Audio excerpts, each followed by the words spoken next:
Well, good afternoon, everybody on the YouTubes. I hope you are all doing well. My name is Dylan. This is Dylan Talks Tone.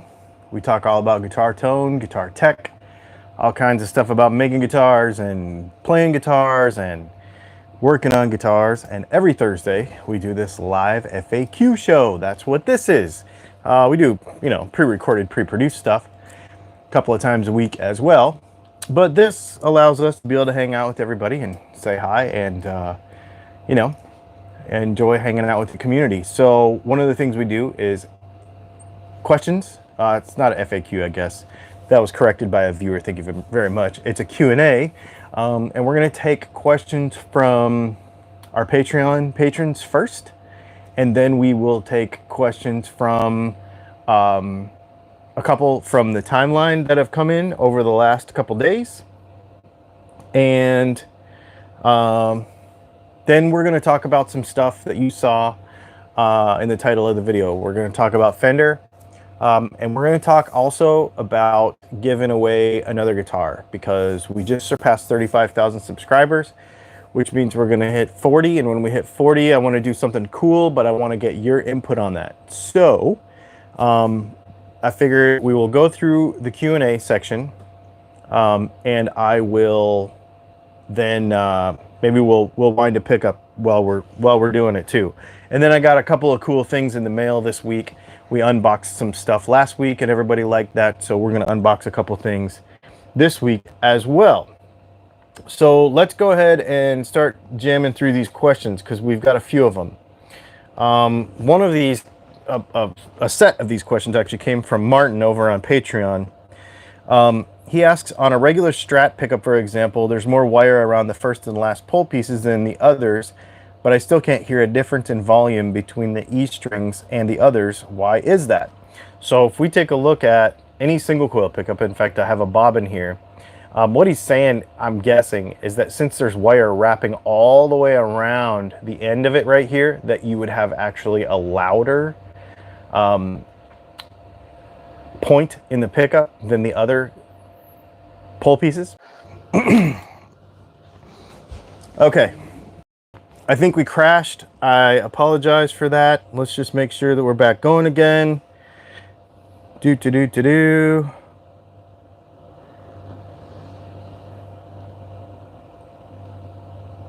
Okay, I think we're back going again.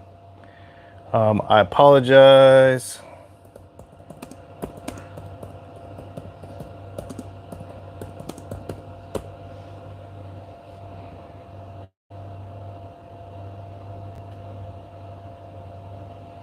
We should be going. Let me know. Seems okay now. Okay, I can't see a picture on my computer, so as long as you're telling me it's okay, we're gonna keep going. Okay, so let's see. So anyway, so asking about more wire being around the end pull pieces. The thing is that the wire is the same depth going around the end of the pull pieces. This is not necessarily about strength of magnets. This isn't about any of that. It's about the actual inductance that happens. And that's actually not any different. So there really isn't a difference, actually. Let's see. On the construction of a P-bass pickup is two half pickups in reverse wound, reverse polarity, coupled in series, which makes it humbucking. Has such a configuration been tested on guitars? Yes. In fact, G&L has a pickup like this, and it's been something that I've been wanting to do something with, and I've just not been able to figure out how to do it yet.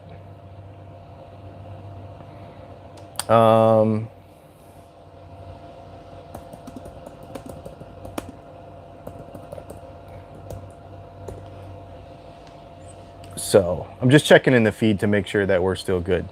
So yes, there is a pickup that is available that looks like that, and I'm trying to get a hold of one. I actually tried to buy one on Reverb last week, and I tried to buy G&L MFD, I think it's called. So that's another one that I'm trying to do also. What's the difference between a P-bass pickup and a Mustang bass pickup? They look the same, but they're actually not. A P-bass pickup is very, very flat, like a P90. It's only like a 1/4 inch tall. And a Mustang pickup is almost as tall as like a Strat pickup or a Tele pickup. They are very, very tall. And so even though it's short pieces and wired sort of like a P-bass, it is a completely different coil shape. So that's why they sound different. And it's a different scale length too. So that's why they completely sound different as well. Let's see. Could you talk about the G&L PTB circuit? No, because I don't know anything about it yet, and I'm working on learning that before I get going on it. So that's coming, because all the G&L stuff, I'm actually spending some time on to make sure that I get it right and make sure I understand it, because before I pass it on to you, and I've just not had that stuff around enough to be super familiar with it. I mean, I know it's just basic stuff and it's just a different application of the same thing, but to be fair, I have not had one around, so I don't want to speak out of turn on that stuff. That's why I haven't done it yet. I've been looking at a few wiring diagrams for Les Pauls and SGs, and some were showing 250K volume pots with 500K tone pots. Is there any reason behind that choice other than to cut the volume more? Well, it wouldn't actually cut the volume more if you did a 250K volume pot and a 500K tone pot. It wouldn't cut the volume. Basically what it would do is it would cut the highs a little bit. In fact, in a Telecaster, that's what I do. I actually use a 250K volume pot and a 500K audio taper tone pot. That's my favorite combination when I build custom guitars. It cuts a little bit of highs out of the guitar, just a little bit. If you were to do that on a Les Paul, I've never seen Les Paul wiring like that, but if you say it's out there, it's out there. I can see doing that with certain ceramic pickups or certain cheaper pickups that are real super edgy and harsh sounding. I can see doing that to calm them down a little bit, for sure. Could you make an attempt at sketching out the shape of the magnetic field in that Fishman single coil? Okay, I have that Fishman single coil right here. There is a little bit of a misconception that comes up quite often about magnetic field shapes in pickups. The coil has very little to do with the shape of the magnetic field. The shape of the magnetic field has everything to do with the magnet itself. Let me get this cover off of here. We know it's not a whole pickup because I cut it in half. But this shape is very similar to this shape. Well, this is a Tele pickup, but the magnets are a little bit longer. But basically, the magnetic field doesn't change with the shape of the coil. The shape of the coil, the magnetic field lives within and around the coil. And so if you change the shape of the coil, the magnetic field stays the same. The only time it changes is when we make it change, like on a Telecaster bridge pickup. So here's a Telecaster bridge pickup with no base plate on it, right? I've just wound this, and so it doesn't have a base plate on it yet. So if you take this and hold it next to a Strat pickup, or a Tele neck pickup, the magnetic field shape will be almost exactly the same until we put the metal plate on the bottom, and then we push that magnetic field around and we change the shape of it. So the magnets and the lengths of the magnets, the distance of the magnets apart, all affect the magnetic field. The coil doesn't so much. The coil, however, the shape of the coil within the magnetic field and around it shapes or changes the inductance of the pickup, which changes the tone. So there's a little difference there, and it gets a little... Oh, we have ice cream truck. I have all my windows open because in the motorhome, this time of day, that side of the motorhome gets really hot from the sun. And if I don't leave windows open, it gets super hot in here, but I can't run my air because my air is super loud. So that's why we're doing it this way. Let's see, we got a couple of questions. Feel free to use the super chat on the thing too if you want a question answered, and I'll jump right on it. A couple of questions in our timeline on YouTube. How difficult is it to install active pickups in a guitar that is not originally designed for them? We are actually going to do this in a video coming up very soon. We're going to put Fishman Fluence pickups in a Schecter C1, and it does not have active pickups in it now. So you got to find a place for the battery. That's the biggest thing. And the pot values are different. We're going to talk all about that. So those pickups, and then we actually have some EMGs coming too. So we will do exactly what that question is, and show you how hard it is. Let's see. What new pickups are you developing? If I told you, I'd have to kill you. Actually, I am not working on any new pickup stuff at the moment. I am working on some other guitar related things that I don't currently have investors for. So it's kind of, I have some things going. They are guitar related. I am talking to some people, but it's not pickups. It's something else. And it's not pedals. I'm not going to build pedals. It's none of that kind of stuff. Well, I don't even really want to say anything about it because it's so out there and I'm trying something nobody's done before. And so we're waiting to talk about that. But I am working on some stuff. It's just not pickups. So there you go. There's some of our FAQ stuff. Let me just quickly give a scroll through these comments really fast. Let's see. We're going to talk about Fender here in a minute.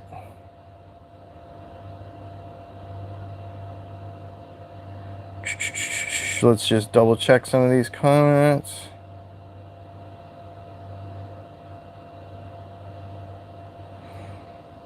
Have you seen the Godin guitar with the piezo? I kind of want to try a new pickup, but I don't even know how to remove the PCB board and do any of that stuff. Yeah, that's a tricky one. Those Godin guitars with piezos are very interesting. I actually worked on one. Yeah, I worked on one. Really cool. Sault Ste. Marie, Michigan. My parents are from Sault Ste. Marie, Michigan, FYI.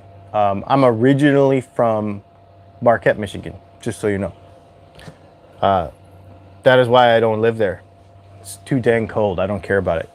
All right, well, let's go ahead and wind this humbucker while we discuss briefly what's going on at Fender. I've already got this all set up, and all I need to do is just start winding. So we're going to throw some winds on this coil. So you probably heard yesterday, I think it came out pretty much yesterday, that Fender is stopping on their production models. So I think this means all of their, like, anything that's not in the custom shop or anything that's not master built, they're not going to use swamp ash anymore, which is a very interesting thing. And they cite environmental reasons for that, as well as a shortage of the wood, which, you know, that makes sense. It really does make sense. Apparently, down in Louisiana, where they get this stuff because of climate's changing and hurricanes and all kinds of other problems. I was doing some reading on it today. It really has changed. And so the stuff's not available. And what's interesting is there's a lot of people on the internet and a lot of groups and stuff that are really bummed out about it. I mean, ash looks cool, but, you know, if you even look at the original article that came out, the reason Fender went to alder was not because of some tone situation. It was because of cost. Price and availability drives these choices. Whether diehard traditionalists want to believe it or not, price and availability of materials is what drives material choices. It is not tone. I know Paul Reed Smith will say otherwise, and I know that there's a few other super high-end people that'll say otherwise. But when we're talking about Fender and Gibson, and we're talking about Ibanez, and we're talking about, and the bottom line is all of these materials, if you look at a lot of the woods that are being used right now, Basswood, poplar, pine, ash, mahogany, and there are 250 different kinds of mahogany. Sapele being one. There's a whole bunch of different, 250 different kinds of mahogany, as well as pale faro, maple, all these sorts of things. What you're trying to find is a stable piece of wood that is easy to mill, that has low waste, that you don't mess it up. There's some woods that are difficult to cut and mill finely. There are certain woods that are not as good at translucent finishes. Poplar is an excellent example of that. Poplar is a touch heavier sometimes. Depends, you gotta pick the wood, but poplar is ugly. It's green looking. And because of that, it only really works under a fully painted surface. Here's the thing though. I can tell you, I could more or less, if I wanted to, I could lie to you and tell you this guitar was alder, this wood was pine, this wood was swamp ash, or poplar, and you wouldn't know the difference as long as the weight of the instrument was relatively the same across all of the choices. It's just, this is nothing but price and availability situation. Let me just double check this coil shape. That's the bottom line. And so for people to get all flipped out about the fact that swamp ash isn't going to be available anymore, I have no pity for it, because I think, and I've been saying it for a few years now, especially since the whole rosewood lockdown thing happened a couple years ago, just find alternate materials. It's only in your head that it's going to matter. And it's not that a certain kind of wood doesn't matter for a particular kind of construction, because everything matters to some extent, I suppose. But once you make the change, and you figure out what your new normal is, then it doesn't matter. It doesn't matter. And you can create the situation in a guitar that will be so similar to what you just built by weight and density and wood choice that it won't matter. It just plain won't matter.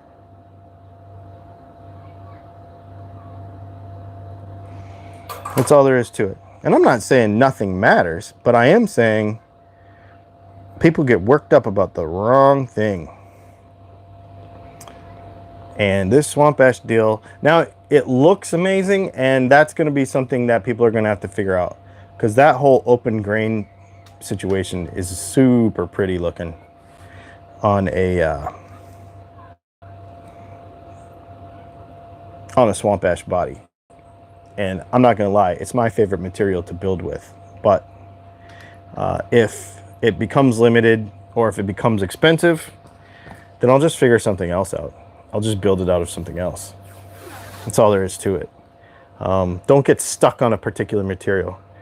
View it as an opportunity to explore other stuff. Because it's going to continue to happen with the so-called Tonewoods in musical instruments. It's going to continue to happen. As the earth itself evolves into its next whatever, then there's going to be different woods that are going to be prevalent, and we're just going to use those. I mean, it's all there is to it. Completed bobbin. Boom. So, and you can make any wood as long as you can mill it into a variety of stuff. It is no big deal. Let's see here.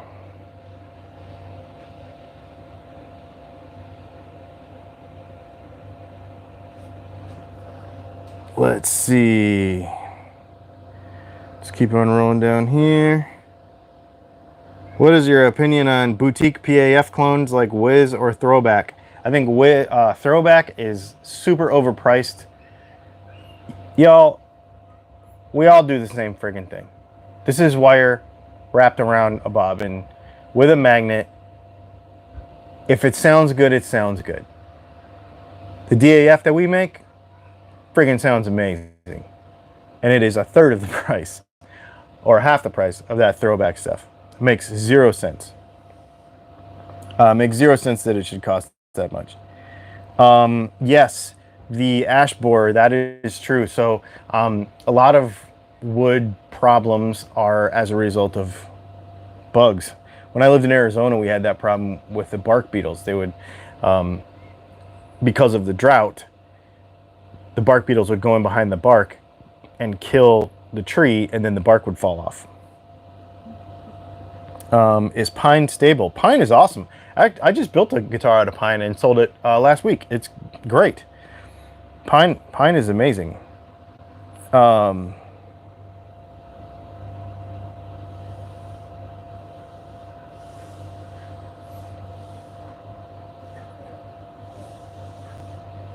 Let's see. I don't know what Proto Razor is getting at. Let's see. Let's break this down. I'll call somebody out on YouTube. You call me out on YouTube. It's a two-way street, Holmes. To the stage and prove that wood on electric instruments, he start to call us ignorant, peasant. Needless to say, he have to get out of the building. People were ready to attack him. He seems like... Yeah. Call me what you want, but all I know is things are changing, and we as guitar players are going to have to adapt to them. It's really all that comes down to it. You know, let's hit Home Depot, dude. I challenge. Maybe that's a thing. Maybe that's something we should do. Some crazy Home Depot build. I mean, that'd be super fun. Have you ever tried a Tweed Champ style amp? The Mojo Tone kit is really good. The 5E3 one is really good. A buddy of mine built one, and I got to play it quite a bit, and it is absolutely phenomenal. I've used Chinaberry and Honey Mesquite. Yeah, okay, so here's the thing. Dude, I've never even heard of that wood. And that's the cool part. There's so much stuff out there that nobody's ever heard of, and people just fall into these like routines of this is what a thing should be because it was done a certain way. Who cares how it was done? Like, just build a guitar, and if it sounds good, play it. You know, that's really all that it comes down to. Yeah, man, super cool. I totally believe it. I'll tell you what, let me show you something I bought this week. Speaking of completely out of the box, you remember when I made this video maybe it was about a year ago, and we're going to get into the free guitar because we want to give away a guitar again. Okay, so we'll get to that in a minute. But remember, like a year and a half ago, I made a video about Kemper stuff, and the background music was all like electronic music, right? It was too loud. I was at that time mixing on a set of headphones that wasn't very good, and when I mixed that video, it was too loud. But I love the music. I love electronic music. So, since we've all been stuck at home, and we're all like, I thought, you know what? Let me find something else to be mediocre at. Like, I'm not gonna be amazing at this, but let me just see. Mediocre guitar player, maybe I can... Okay, so let me show you what I got. I ordered from Zounds, I think, control surface for FL Studio. So if you're not familiar, FL Studio is a DAW that is predominantly for making electronic music and that sort of thing, but you can sample instruments with it and stuff. And my theory is, or my idea, so this is a USB bus powered thing. You plug it into your computer, and the idea being that this is a sequencer, so you can lay out percussion, you can lay out various electronic sounds, but on top of that, since I have a Kemper and I can make sound, I thought, what if I use the guitar to make samples and then sequence them into something and then have predominantly guitar-based music, but it would be electronic. I've had this in my head for a really long time. I don't know how it's gonna go. I know other people have done it. I'm like super into the idea. And so since we've been sitting around, you know, well, I have not been sitting around. I've been working my tail off building pickups, but something told me, yeah, you probably have some kind of spare time to buy one of these things and try it. And the thing is, it was only $100 and it came with free software that was like not like a trial, like it was legit, the FL Studio 2020. So I'm gonna try it. I'm super excited. Truth be told, I already unboxed it, tried it, put it back in the box just so I could share it with you. If anybody says, my favorite thing that people say on Facebook, on my page, in YouTube comments, they're like, people that make music on laptops aren't making real music. Here, try it. Go ahead, try it. It's literally, this to me is as confusing and difficult as when you hand somebody a guitar for the first time and they see a blank fretboard. It is just like it's a completely different interface and instrument that is like, it's totally different.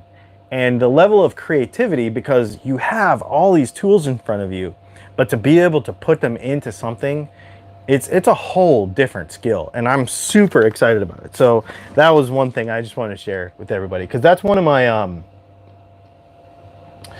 it is a Kai, that is correct. So yeah, I'm just super stoked about it. Like, that's like one of my things that I've always wanted to do. And I figure if you hear some of it, it's possible that it'll end up being in like background music in one of my videos. I'm not saying I'm gonna like release a bunch of stuff or anything. I don't even know how good at it I'm gonna be, but I just wanted to try it. So and you're not gonna see it, and you know, I'm not gonna be like how to do it in any of my guitar videos or anything, because it doesn't have anything to do with that. But you might see it or hear it like in background music or something, you know, like, I don't know, we'll see. Anyway, okay, so the other thing I want to talk about before I let you go tonight, because we're coming up on 30 minutes, is we are at currently 35,000, I don't know, 35,400 subscribers or something. There are two things that I wanted to ask you about tonight and discuss with you, and possibly 35,420. At 40,000 subscribers, I want to give away another guitar or amp or something.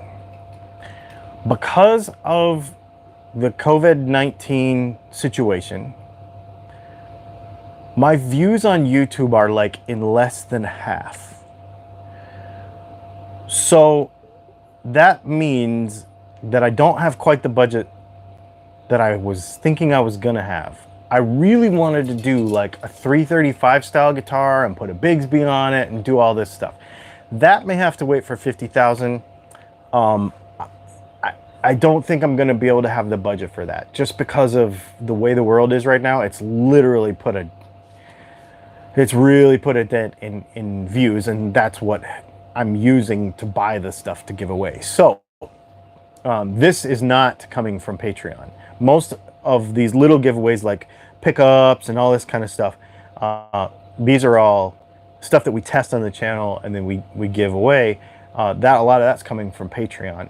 But this 30,000 subscriber, 40,000 subscriber, 50 that I decided to start doing, I'm actually paying for, and not that Patreon stuff. That's for something different. So anyway, just not to spew about that for very long, but I just wanted to share and be super transparent about it.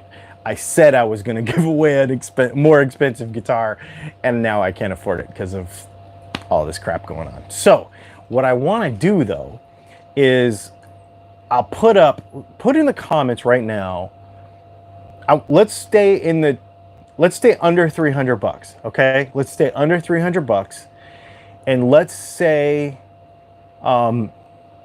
any guitar or any amp under 300 bucks that you can think of, new. It has to be new. We're not doing used. I'm not buying a used one and giving somebody a used guitar. I just can't do that. New guitar, because the idea is to take a beginner style guitar and make it really cool and really nice and give it to somebody who deserves it. Okay, so that's what we're gonna do. We did it last time. The dude lives in Atlanta. He's amazing. I was actually, for that one, able to drive it to him, and he's like super stoked on it. His name's Rod. It was really, really fun to do. It was a rainy day. It was terrible. I couldn't shoot it because it was pouring rain, but it was really, really cool, and I want to do it again. So let's set 300 bucks as the budget. Brand new guitar.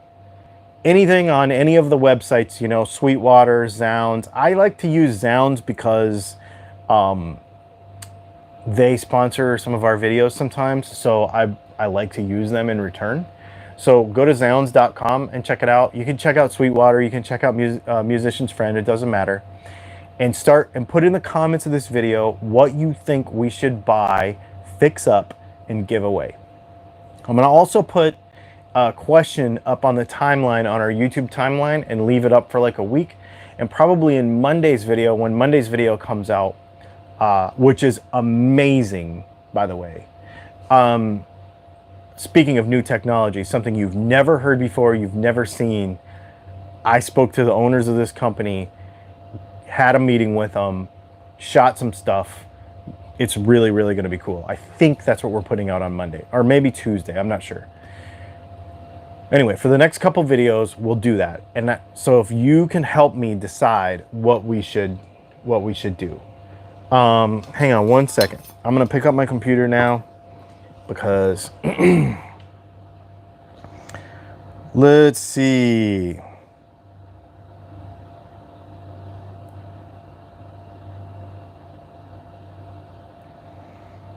I would have thought views would have gone up.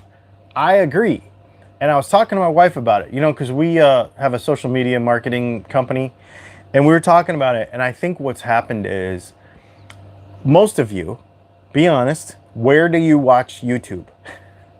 Probably at work, or in the morning, or in the afternoon, or in the evening when you have some alone time.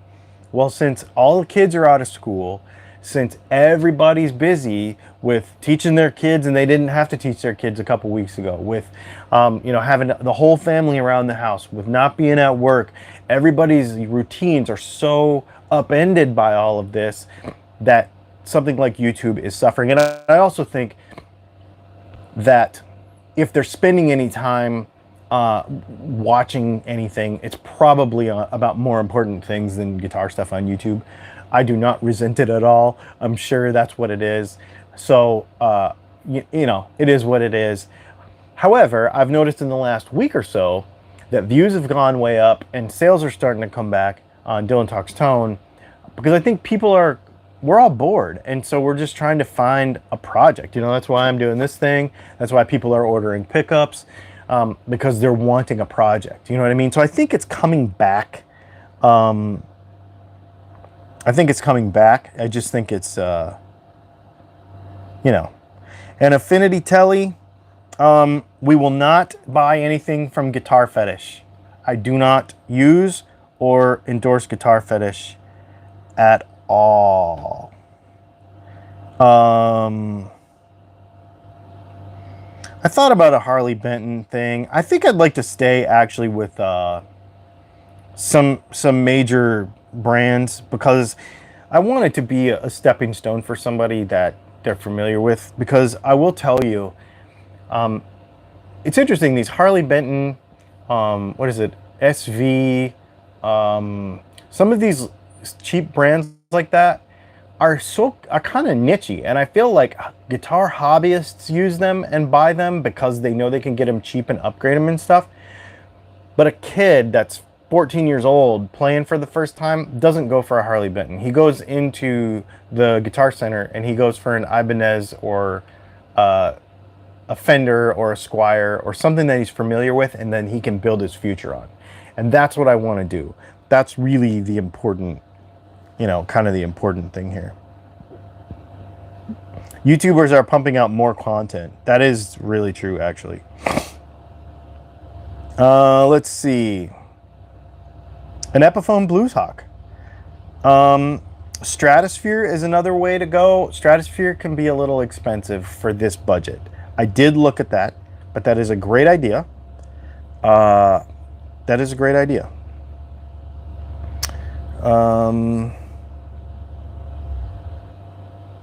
Let's see.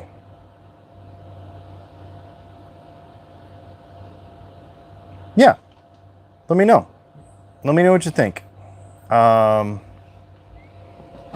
me know what you think, and we'll put something together, because I want to give away a guitar in 5,000 subscribers. And usually when we start talking about it, it starts to go. To be honest, I'm 15 and I bought a Harley Benton. I love your channel. Well, see, you proved me wrong. That's the thing, man. Yeah, totally. What's up, dude? All right, and I guess my family is back for dinner, and that is what we are going to call it. So thanks for hanging out, and I will see you all next week. I hate to end it off, but it's dinner time, and that's it, man. Thanks for hanging out. Make sure you subscribe and like and share and all that stuff. We'll see you.